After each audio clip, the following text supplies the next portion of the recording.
Ya filamu nchini Tanzania imekumbwa na simanzi kufuatia kifo cha msanii mkongwe Hashim Kambi aliyefariki dunia leo Aprili 27, 2026. Kwa mujibu wa taarifa zilizothibitishwa na msemaji wa Shirikisho la Filamu Tanzania, Koleta Raymond, pamoja na mwigizaji mwenzake Madebe Lidai kupitia mitandao ya kijamii.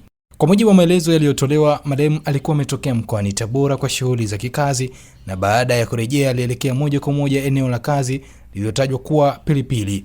Akiwa huko, hali yake ilibadilika ghafla na kudaiwa kuzidiwa, ndipo akakimbizwa hospitalini kwa haraka, lakini kwa masikitiko makubwa mauti ukamkuta akiwa anapatiwa matibabu.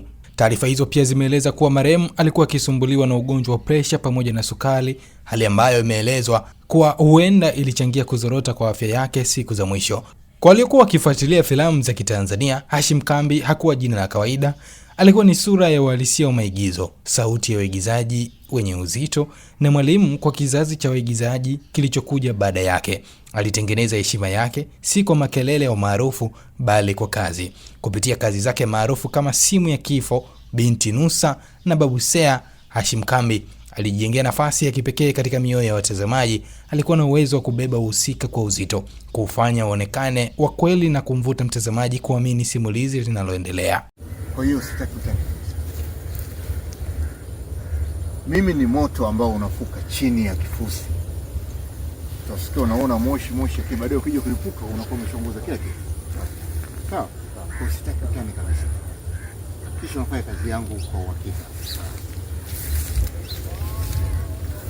Sasa nzuri tukaenda kupumzika mimi. Lakini bado sijatosheka jamani.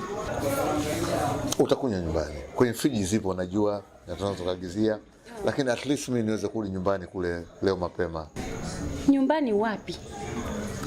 Kule kwa mke wangu. Ina maana kwangu sio nyumbani? Sijasema hivyo. Kwako ni kwangu na kule ni kwangu, na iko siku na wewe utakuwa halali kabisa.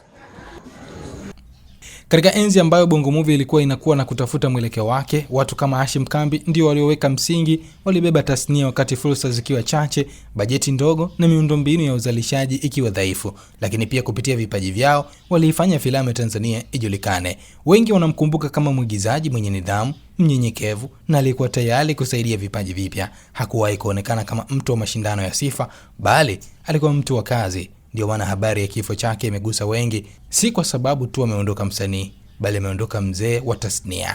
Leo kamera inaweza kuwa imezimika kwa Hashim Kambi, lakini taswira yake itaendelea kuishi. Itaishi katika filamu alizoacha, itaishi katika kizazi cha waigizaji aliyowahi kukigusa, itaishi katika historia ya Bongo Movie na itaishi katika kumbukumbu za mashabiki waliomfahamu kupitia sanaa yake. Mungu ailaze roho ya marehemu mahali pema peponi. Amen. Hii ni Nushuli TV Updates. Mimi ni Justin Kosan.